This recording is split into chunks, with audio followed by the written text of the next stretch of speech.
What's going on out there, everybody? Man, if you are like me, your head is still spinning. Your head is still spinning from what took place in a most unprecedented NFL season, in a most unprecedented divisional round of the playoffs. Man, I'm telling you, Josh Allen, Patrick Mahomes, Joe Burrow, Jimmy Garoppolo, I guess. I mean, we could throw him in there. His team did win, but I'm Willie Epting Jr. This is the Ballers Report podcast. We are on the Warzone Sports Network. Thank you guys out there for checking us out on YouTube Live as well as Twitter through the Shakeback Media Group's Twitter feed and YouTube channels for the Warzone Sports Network and the Shakeback Media Group. I have, let me tell you this. Y'all know how I do it here at the Shakeback Media Group. The first person I'm bringing to the stage she ain't no stranger. She is my sissy from another Missy. She is my sister from another Mister. She is out of Cleveland, Ohio, whose team did not make the playoffs this year after many people had said that they were going to go to the Super Bowl. I'm going to go ahead and bring her in here in just a minute. And we also have a new family member that's joining us for the first time. Y'all already know what I say. First time, you're a guest. Anytime after that, your family. That will be Kate M. Tailgate Kate. And she is a Green Bay Packer fan. So y'all know I'm about to have some fun on this show.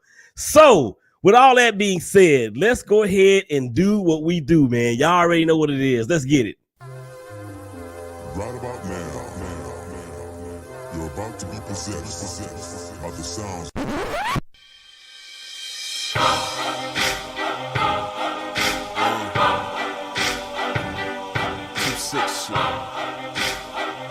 Yeah, I know what it is. You little suckers get to talking, grabbing, not walking, strapped to the pong, getting tossed, and smacking, they sleep with the coffins. And they getting greedy like saying, give me all. You already know what it is when you hear that music. It's the Ballers Report podcast, Warzone Sports Network. Coming to the stage first and foremost, she is the lead host of Her in the Huddle. As a matter of fact, she is the her behind Her in the Huddle. She is the first lady of sports of Northeast Ohio and all points east, northwest, and south of that. She is also an esteemed member of Delta Sigma Theta Sorority Incorporated. I am talking about none other than Rachel Hill. Rachel. Hi. Hey, Willie. How you doing? Good. How you feeling? I'm feeling all right. You feeling all right? So we're on the backside of that old nasty COVID, right? Yeah, we're on the backside of COVID. COVID ain't take me. I've been fighting. Mm-hmm. All right. And as I mentioned, first time as a guest. Anytime after that, she is family or they are family. So we got Kate M. Tailgate Kate. Again, as I said in the intro, she is a Green Bay Packer fan. Kate, welcome to the Shakeback Media Group family. How are you doing? I'm good. How are you? Everything is lovely. And before we actually get into the meat and potatoes of the show, I got two questions I want to ask you, Kate. Okay.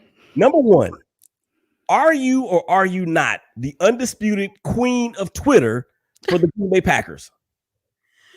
No. I don't know how to answer it. I say no. The masses say yes. All of the women on Packers Twitter are queens, and I'm going to leave it at that. Sounds good to me. Okay. and then the second question is, I actually had tweeted this a couple weeks ago when I first saw this pop up on Twitter. But what in the world is Thirst Trap Thursday? Okay. I'm glad I didn't even know you saw it. So that's great. Thirst Trap Thursday was started because of a troll decided to say that all of the Green Bay Packers ladies are ugly and that we only post pictures for attention. So I got really sassy and decided to say that I'm going to get extra thirst trappy. And I shared a picture of myself, just like a normal selfie, feeling really good about myself. And it caught on, and so did the other ladies in Packers Twitter, and now it's a thing, and we hype each other up, and it's slowly turning into something that's really cool. Actually, it's becoming something to empower women to speak up for themselves, and not just women. I mean, people everywhere to speak up for themselves, stand up for themselves, and to feel comfortable standing up for others too.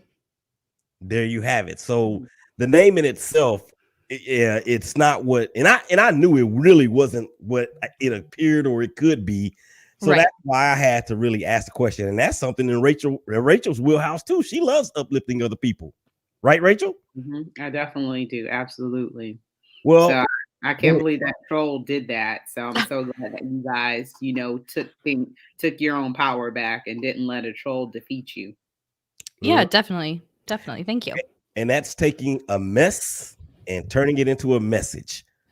And speaking of messages, we're going to get to the wild divisional round of the NFL playoffs from this past weekend in just a second. Breaking news earlier on Tuesday that Sean Payton and the New Orleans Saints have decided to divorce.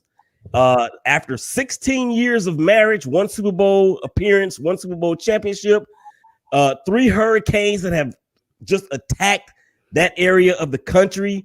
He is now hanging him up. He did not say he was retiring. He said he's stepping away from the game. So, Kate, as a fan of a team that's in the NFC and has actually had to battle the Saints in the playoffs, your thoughts on Sean Payton hanging up the whistle at this point? It's interesting because he's had some ups and downs, and it's kind of gone back and forth. And he got really creative with his quarterback work this last season. So it's going to be interesting to see where they go. They don't really have a great stand-up quarterback, and now they're coachless. So we'll see. I mean, he's been great. Nothing but respect for the guy.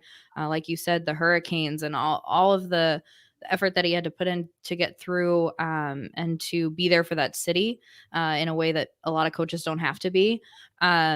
We'll see. He's been tough, but he's also, had some down years too. So it'll be interesting. Rachel, your thoughts when you first saw or heard that Sean Payton had decided to hang him up, at least for the time being? First of all, you have to go Hollywood and say a conscious uncoupling. What? Have you heard that term before? No, I haven't. What is that? Yes, Hollywood term. You got to watch Entertainment Tonight. A conscious uncoupling. So that means that they love each other, but they have to break up and move on. As Kate mentioned, they have a quarterback situation there that they have to figure out. So with that being said, he, I don't know. This could be an Urban Meyer type situation where he retires and comes back. But I think for me, Sean Payton will forever be known for Bounty Gate. So I can't always shake that from my mind. So I think his future will be interesting. Whatever he decides to do, maybe he could possibly go down to college. Who knows? Nah, I don't see that happening. If anything, he'll go to TV next, or he'll find his way back to somebody's sideline. But I'm in Dallas, so you guys already know what it is in Dallas. People are already begging for him to come to Dallas. He actually lives here in Northeast or in North Texas. So, he does. I've been telling people on Twitter all day, he ain't coming here. He ain't coming here. He ain't coming here. And this is the reason why, Kate, that I get into it with so many Dallas Cowboys fans being right in the backyard of Jerry World, aka the Chicken Fried Nation, aka the Blast Furnace, all of that. Is because I tell them how delusional they are, and they don't want to hear it. So not even 2 weeks after the season is over, or 10 days after the season is over with, they're already screaming for another woman because they want to get rid of the one that they got. I don't understand it. The grass is not always green on the other side. So Sean Payton rides off into the sunset. His marriage with the Saints and Drew Brees will be forever remembered by the Super Bowl victory they got down. I believe it was in Tampa when they picked off Peyton Manning, and then Tracy Porter took it to the house. And then, of course, with all of the work that they've done in that side or on that side of the world after the hurricanes and all that. So congratulations to him, man. I think he'll be a Hall of Famer, destined Hall of Famer as well. So we'll see what his next adventure is going to be. All right. Let's move on to the divisional round of the playoffs, because I had never seen anything like that in my entire life in any sport. So let's just round out the scores. Cincinnati, of course, beats the Titans 19-16 in Nashville. 49ers, they go up to Green Bay, Kate, and they put a hurting. The special teams and the defense put a hurting on the Packers as they won 13-10. The Rams go down to Tampa and defeat the defending champions 30-27 after they tried to give it back to them. And then the game of the century, the instant classic. Kansas City Chiefs, I hate them, beat the Buffalo Bills 42-36 in overtime. Where do y'all want to start first? I'm going to give y'all the floor. Anything but the Packers game. Anything but the Packers game. Okay, since she said that, Rachel, you already know what it is. We're going right to the Packers in the 49ers game. Great. So love it here. So hey, Kate, you family now. That's what happens, man. We crack on each other. Really, this is only the first segment, man. Okay, you know what? You're right. I love it. Until the first show that she's been on is over with, I guess we still will be company. So we can't do company like that. Okay, since you said not the Packers and the 49ers, Rachel, let's go to Cincinnati and the Titans in Nashville. The rookie kicker, McPherson, out of the University of Florida, told Joe Burrow on the sideline, you know we're going to the AFC Championship game, right? And then he promptly hits a 52-yard field goal to beat the number one seed in their backyard after watching Joe Burrow get sacked 9 times. Mm-hmm. How does this happen for an offensive line that we have all said was the weakest part of this team? How is it that they've gotten this far against that defense, against that many sacks, and get this game in Nashville? How did that happen? Strength and sheer will, timely plays, because, one of the things that they were talking about, should they still have taken Penei Sewell, and they didn't. They chose to take Jamar Chase, and that's worked out for them. Joe Burrow, pretty much played lights out. And, I look at this too as some of the mistakes that Tennessee made. Ryan Tannehill threw for 3 interceptions. Derrick Henry coming back might not have necessarily been a great thing because that team was cooking while he was, so I mean, not saying it wasn't a great thing, but it changes your game plan. You hadn't had him. Now you got to get accustomed to having him in this one game, so that was kind of a tinkering, so to say. But, I don't know if it was more or less what Cincinnati did as opposed to all the messing up that Tennessee did. So a lot of turnovers. And if you win a turnover battle, you should win the game. So hats off to Cincinnati. I heard that as a Cleveland person, I cannot root for them anymore because Cincinnati hates us. But I said Ohio versus everybody. But, a lot of timely plays were made for Cincinnati. So I don't know who I'm a root for now. Oh, gosh. I ain't rooting for Kansas City, so I'm rooting for Cincinnati. I hate them. Okay, Kate. So Ryan Tannehill, he was pretty bad. He was only 15 of 24 for 220 yards, 1 touchdown, 3 picks, a QBR of 10. Oh, yikes. I get that sleeping. Yeah. So Kate, do you think what Rachel said has some validity in the fact that King Henry came back may have actually maybe even given them a sense of relaxation that they had their guy back and they would be able to ride him like they had been really for the last 3 years? Yeah, I've been saying for a while with the Packers, we've had half the team out and everyone's like, oh, they'll be back for the playoffs. And I said the same thing. I said, I don't know that that's good. You get such a sense of, I don't know, whatever you want to call it, power through. They have to win games without someone that's putting up huge, huge numbers every game. You get accustomed to that and you get a rhythm, and then you throw this kink in the system. And while it could be great beforehand, if you don't have enough time to work it out and you don't have enough game time, that can really, really shoot you in the foot. And I agree. I think that's what happened. Like, you're so excited to have this guy that you get distracted from the actual game that you're playing. And I would like to think that professional football players, know better than that, but I think that is exactly what happened. Well, there's this thing out there that football players are people too. So whenever it happens, it happens. All right, we got the Powers joining the fray. Marshawn Powers, fresh off his repaired vehicle, joins us. Marshawn, welcome to the fray. What's up, man? It's been a long time, man. You know, I had to bring it. I had to come back in, man, and show some love, man. You felt like I ain't love you no more, so I'm here. Yeah, you was about to be cut off, man, from for real. Marshawn, this is Kate. Kate, this is Marshawn. He also is a Clevelander and loves the Browns. Okay, I don't know if I love the Browns anymore, but I'm a fan. Oh, okay.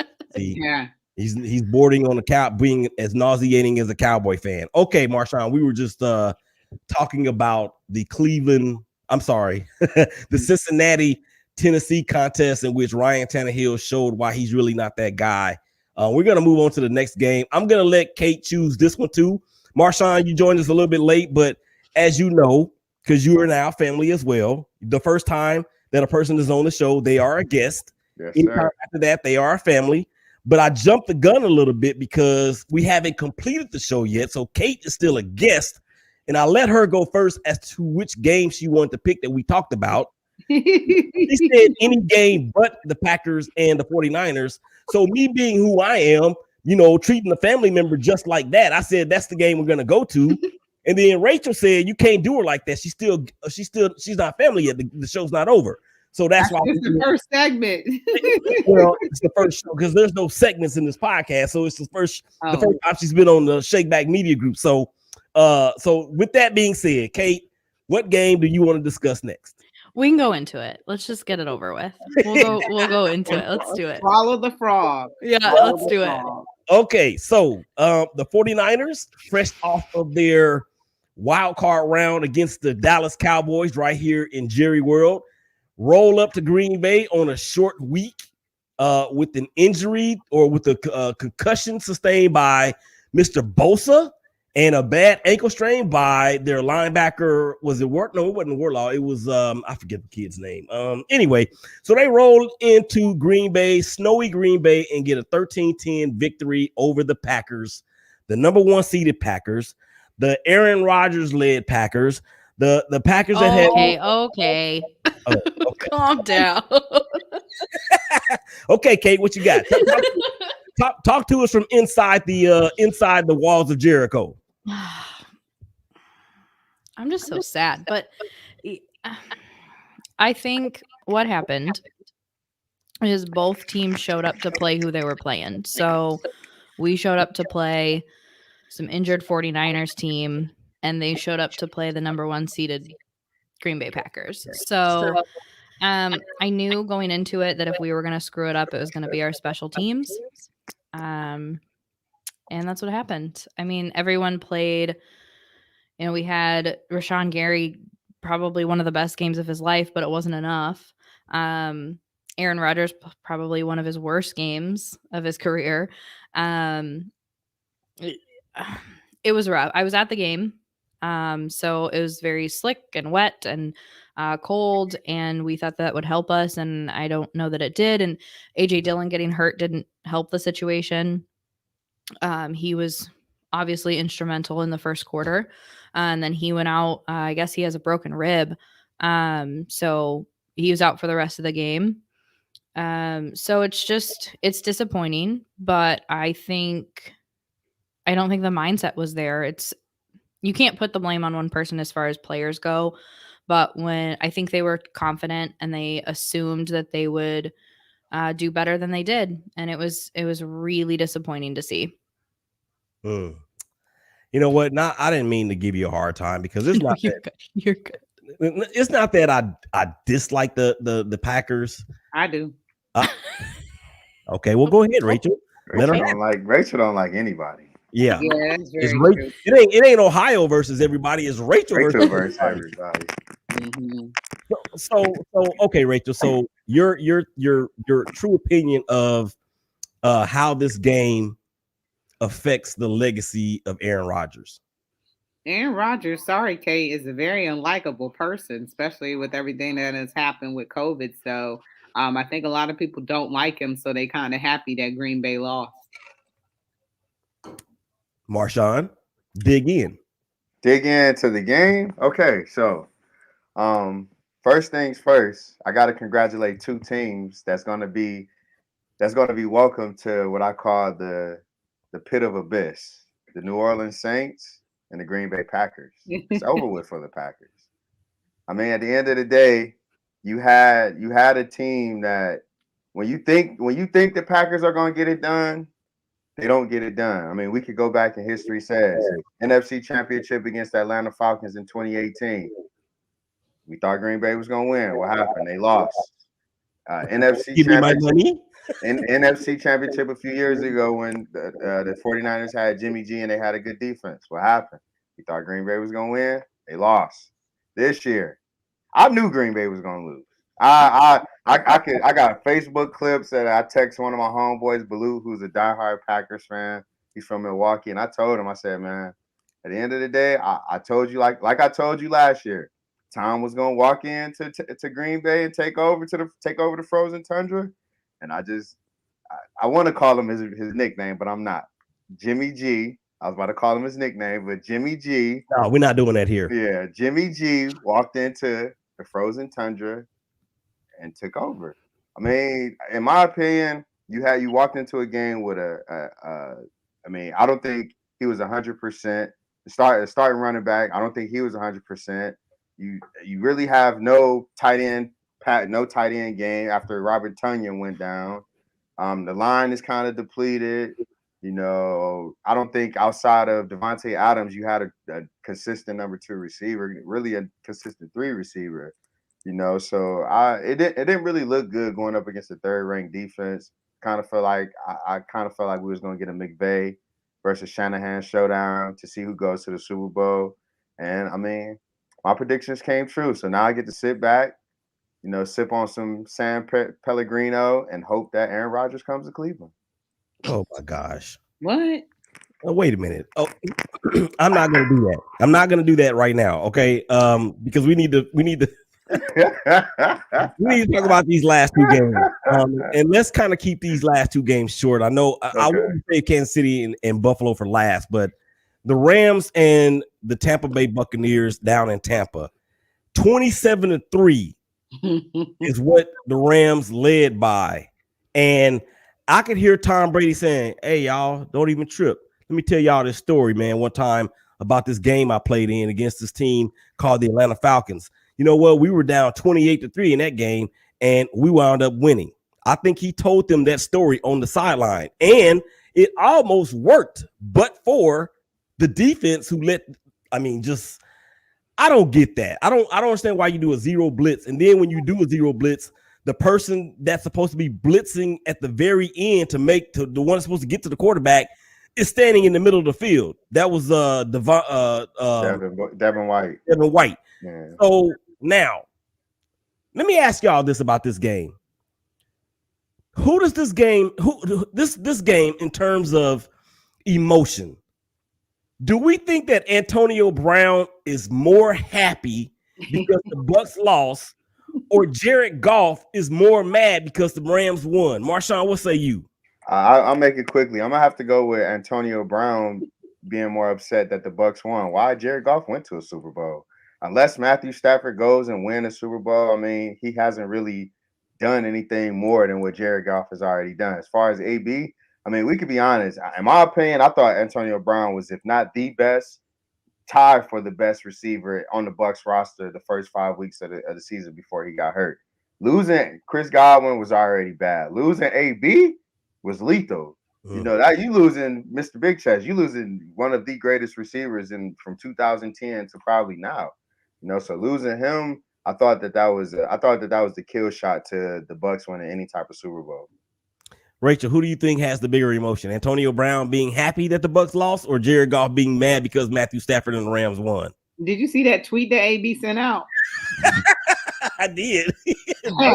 Bucs eliminated. I see he feeling pretty fine, so I think he's happy. Jared Goff really isn't any good. So, you know, I don't think that he could have made those throws that Matthew Stafford made. So. Right. Yeah. And that's the reason why Matthew Stafford is there. And speaking of just that, because this is how Kate and I actually started communicating on Twitter because I saw her tweet about Matthew Stafford. So I wanted to give her the last word on this. Matthew Stafford, you said you had a lot of takes on this. I actually tweeted the game after the game went off. I said Matthew Stafford is a great quarterback. He's proven it. What say you, Kate? Well, first of all, thank you for saying that. But I think what everyone said is correct, but also I think on the other side, Jared Goff has to know that Matthew Stafford is leagues above him. He has to know. So like for him to be upset that he didn't win that or he wasn't a part of that team to win that game is ridiculous. Like he knows that Matthew Stafford is so much better than him. I think Matthew Stafford finally proved that he is the quarterback that everyone thought for a second that he could be, and then he kind of slipped back into it, into his weird scrambling ways. But he's so good. He's so good. And I'm so excited that he had a good game to progress them into the playoffs. Yeah, and I'm happy for him. He's a local product right here out of Dallas, Highland Park High School. He actually was high school football teammates with Clayton Kershaw. I don't know if y'all knew that or not, but I'm happy for him because I got two cousins that live in Detroit, and they love the Lions as hard as it is. And I actually had them on the show when the trade happened, and they just talked about how much Matthew Stafford meant to the city of Detroit and how Jared Goff has some really, really big shoes to fill. But let me go back to the Green Bay game real quick and Aaron Rodgers just for a brief second. I'm going to give y'all some names, and I want y'all to think about this for a second. Aaron Rodgers, Rex Grossman, Brad Johnson, Trent Dilfer. What do they all have in common?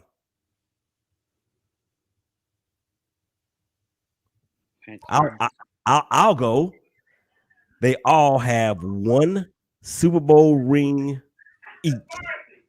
Now, if I were to put those four guys in a hat and say, which one of these guys would you expect to have more than one? We all, I think, would pick Aaron Rodgers. Is that safe to say? Mm-hmm. Mm-hmm. So when we talk about legacies, he's in the same boat per se as Rex Grossman, Trent Dilfer, Brad Johnson, king of the check down, Brad Johnson.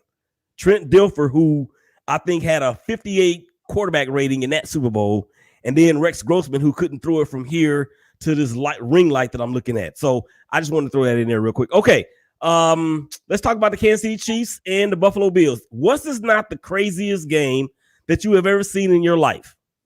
Mm-hmm. Yeah.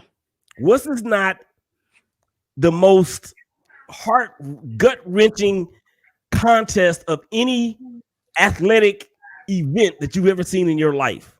Yep. No. It wasn't? No. Oh, well, yeah. You have seen the fumble and the drive and all that other stuff. So, yeah. Well, Game 7 was gut-wrenching. The NBA Finals in 2016. Oh, yeah. It wasn't really gut-wrenching to me. Well, you got to look. I'm gonna tell you, like me and my wife say, when you talking to certain people, you got to know who you're dealing with. Yeah. Well, let me actually. I'll save that for a different topic. That's another topic. Okay, so I look at it like this. I think Josh Allen, and y'all can agree or disagree. I think Josh Allen is better than Patrick Mahomes. Rachel, I'm thinking. Kate. At different things. I mean, Josh Allen is so talented. I literally was screaming at the TV on that. It was one of the last drives for Buffalo. But he ran for like 15 or 20 yards. Like the athleticism on that man is insane. Different things. I don't know. I like Patrick Mahomes. I don't like the Chiefs. I don't want them to go back to the Super Bowl, but I do like Mahomes. But I like Josh Allen too. I mean, and I like the Bills. They're just different. They're different quarterbacks to me, but both so talented. Mm-hmm. They almost like the same. I think arm talent wise, Patrick Mahomes is better. Pure athleticism, I'll say Josh Allen has the pure athleticism, but when we're speaking of arm talent, Patrick Mahomes does things with the football that I don't think Josh Allen could ever do. The passes that he throws to Travis Kelce and Tyreek, I don't see them same throws being thrown to Gabriel Davis, Stephon. I don't see those same throws being thrown. So I see where you're going. They're not too far off. I wanted Josh Allen in Cleveland, but I mean, yeah, you can't always get what you want. But I think Josh Allen is definitely. I said coming in the draft, Josh Allen was Cam Newton athleticism wise with a great arm. He has this. He has athleticism as Cam. He's built just like Cam Newton, but just has an arm out of this world. And that's why that last statement that you made is the reason why I say that he's better than Mahomes. It's not because I hate the Chiefs, although we all know, anybody that listens to this show and has been on this show know I hate the Chiefs, but it's not because of that. Josh Allen is 6'4" and 245, 250 with a cannon for an arm. He came into the league as raw as could be. There was questions about his accuracy. He seemed to have solved all that. In the last game against the Patriots, this dude had more touchdown passes than incompletions. And in the playoffs this year, he is the only quarterback to have 9 interceptions and no picks and didn't go to the Super Bowl. And he can run like a running back. So for that reason, I give the slight edge to Josh Allen. And then on top of that, if you put Tyreek Hill and Travis Kelce with Josh Allen, with his ability to run the ball, I think his stats would be that much better than what they already are. That's just me. You're probably splitting hairs. Come at me on Twitter. I welcome all the smoke. I want all the smoke. All right, let's move on to the next part of the show. Okay. Which one of these outcomes which one of these outcomes really truly surprised us the most? Marshawn, you go. I'm gonna have to go with the most. I'm gonna have to say Kansas City and Baltimore. I mean, not Baltimore. Kansas City and Buffalo. I'm sorry, Kansas City and Buffalo. I mean, I didn't see this game being as close as it was. You know, I kind of saw either one way or another. Either Kansas City was going to attack Buffalo's defense without Tre'Davious White, or Buffalo was just going to exploit that weak pass defense, especially after Honey Badger went out. I didn't see it being a close game, so I'm gonna have to go with that because everything else I kind of figured I got everything else right. I thought every other team that lost was going to lose. Yeah, Kate, which one of these outcomes surprised you the most? I think the Rams for me, and not just because it was the Bucks, but because my boy really he's not great in big games, and this is his second playoff game. That he not a second game, his only time he's gotten to a second playoff game. So, I just feel like he wasn't maybe prepared, but he was. So pleasant surprise. Yeah, Rachel, how about you? Yeah, I'm gonna go with the Rams and the Tampa Bay Buccaneers. So I just thought that even though we talked to Matthew Stafford the past few weeks, I just thought that Tom Brady was gonna go in there and run the rough shop against the Rams, and turned out it didn't happen like that. And and we almost went 4 for 4 on the away teams going into they're being, winning, versus the home team. So that would have been an amazing feat as well, except for that last game. But I didn't get a chance to come back on the Mahomes and Allen question, and I almost feel like they're the same quarterback almost. The way they command a huddle, the way they throw the ball, and I feel like that, and they both run, so it's like they're almost the same prototype a little bit to me. So, but yeah, Tampa Bay and LA surprised me the most, and Tom Brady was out of it. Yeah, and I wish we had more time because we could talk about Aaron Rodgers and Tom Brady about what we think they're going to do or what they should do. That could be a whole show in itself, and maybe we'll get to that on the Shakeback Sports Show that's going to be airing over the weekend on the BGC Sports Network. And if you guys want to come in on that, I know Rachel and Marshawn, you guys are always willing to do that. Kate, if you want to come in on that, I can send you the information on that as well. But let me just say this, and I got to dig at the Cowboys fans real quick because I'm petty and I can't stand them because they make me sick. And when they lose, the entire city is quiet and traffic seems to slow down and speed up and all of that other stuff. Matthew Stafford has more playoff wins in one playoff season than Tony Romo did and Dak Prescott. Take that on for size. Or like David Fisdale once said, take that for data. All right. True statement or false, or true or false, real quick. Tom Brady has played his last game as a Buccaneer. Rachel? False. Kate? True. Marshawn? You talking about the greatest player of all time? False. Aaron Rodgers has played his last game as a Packer. Kate? False. She's on the inside. She might know something. Marshawn? False. Rachel? False. The bigger legacy moment, defining moment, Matthew Stafford or Aaron Rodgers? Go, Marshawn. Matthew Stafford. Rachel. Aaron Rodgers. In reverse. Yeah. Okay, Kate. I mean, this is your question because you love both of these guys. I know. I do. I still go with Matthew Stafford. Yeah, I agree. He's a great quarterback. Period. Point blank. I've always been a fan of his, but he is a great quarterback. All right. Let's look ahead real quick. San Francisco wins against the Rams in LA or Inglewood. Part 3. The Rams have lost both games to the 49ers. The first game in San Francisco, they got it handed to them. And then in the second game, they got the San Francisco 49ers into the playoffs. They came back from down 17-0. So, Marshawn, San Francisco wins if the defense steps up and forces Matt Stafford to turn the ball over more than 2 times. Kate, the Rams win if Stafford can do the things he needs to do, if he doesn't make those mistakes on the last drive of the game. Rachel, San Francisco wins if Jimmy Garoppolo has a great game. Okay, we're gonna do the predictions here. That's gonna be the last thing that we do. All right, Bengals and Chiefs, part 2. Part 2, doggone it.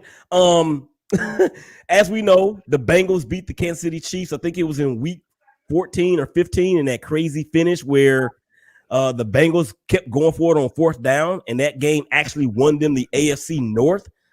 Rachel, the biggest factor for Cincinnati, X factor for Cincinnati to get this game in Kansas City. That's going to be Joe Burrow. Kate? Yeah, I mean, Joe Burrow and getting the ball to Chase and doing what they seem to be doing pretty well. Marshawn? I mean, I'm going to have to go, complete it out and say Joe Burrow, but instead of completing it to Chase, I've always said the winning formula for Joe Burrow is to feed all receivers. You got 3 good receivers plus your tight end. So if he spaces it out, feeds everybody, I think it'll be an easy win for Cincinnati. Biggest X factor for me is the Cincinnati offensive line. They ain't giving up 9 sacks to Kansas City and going to have a chance. They are the biggest X factor. Biggest X factor for Kansas City. Marshawn? Clyde Edwards. Edwards-Helaire. Edwards-Helaire. I always mess it around. CEH. Yeah. He's the biggest factor because simply, Cincinnati cannot stop the run. You lose 2 D tackles in one game. I'm surprised King Henry ain't get more on the ground, but if you feed him and Darrell Williams, I think that'll be a plus for Kansas City. Kate, biggest X factor. Oh man, I think their defense stepping it up and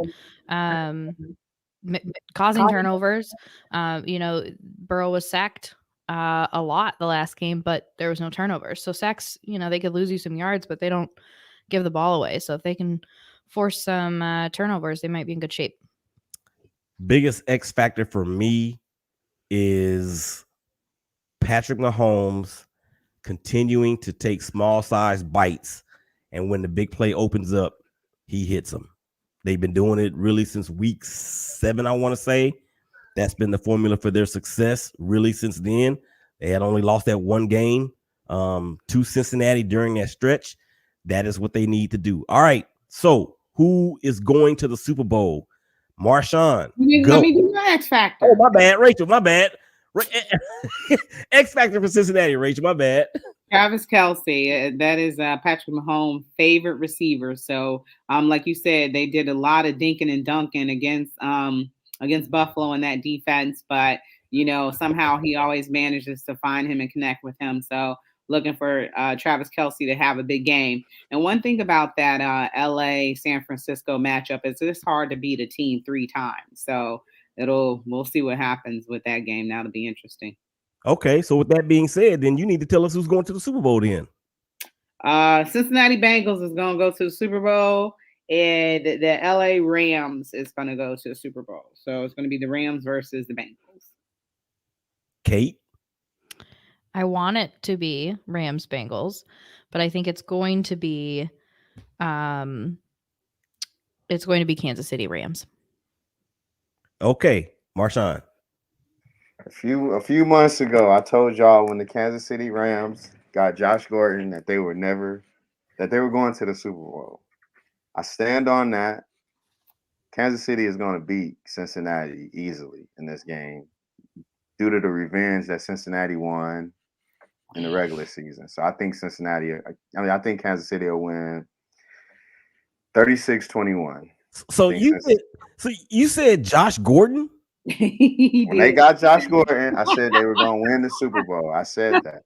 That dude does not remember that. That dude just got released. He's on the practice squad.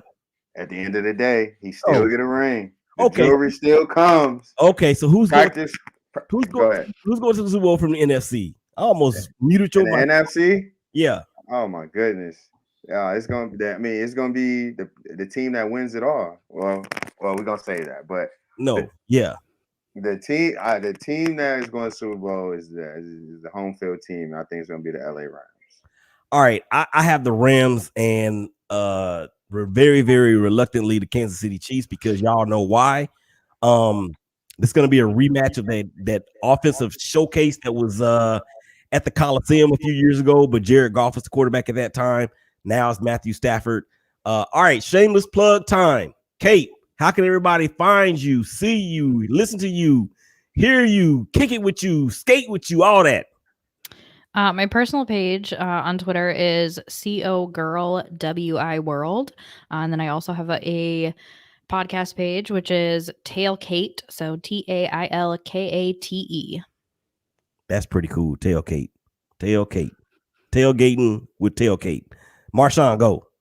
You can always catch me on Instagram at Surshine90, on Twitter at Surshine_90. My Twitter been boring lately. I want to argue with y'all. Like, let's argue about Katie and Kyrie. If you want to talk to me, let's argue about how Katie and Kyrie gonna win the championship this year. You ain't gotta like me to follow me, but you're gonna love me after. Holla at me. Okay. Rachel. Wait a minute. Marshawn, that ain't all where you can be heard.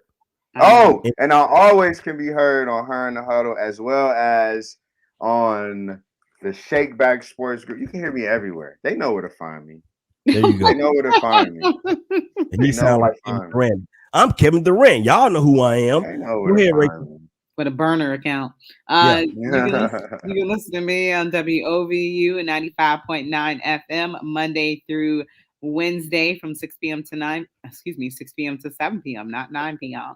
And on Tuesdays and Wednesdays, Marshawn and Willie are my co-hosts. So, and then Twitter, 1ST Lady of Sports, same with Instagram, and on Facebook, Rachel L. Hill. That's where you can find me. All right. And y'all know who I am. I am that guy that surrounds himself with people who are way smarter than he is. That's me, Willie Epstein Jr. You know what? We out of here. So for Kate M, for Marshawn Powers, for Rachel L. Hill, Willie Epstein Jr. said y'all stay safe. Y'all hug each other. Y'all love each other. And we will holler at y'all again real soon. Peace. We out of here.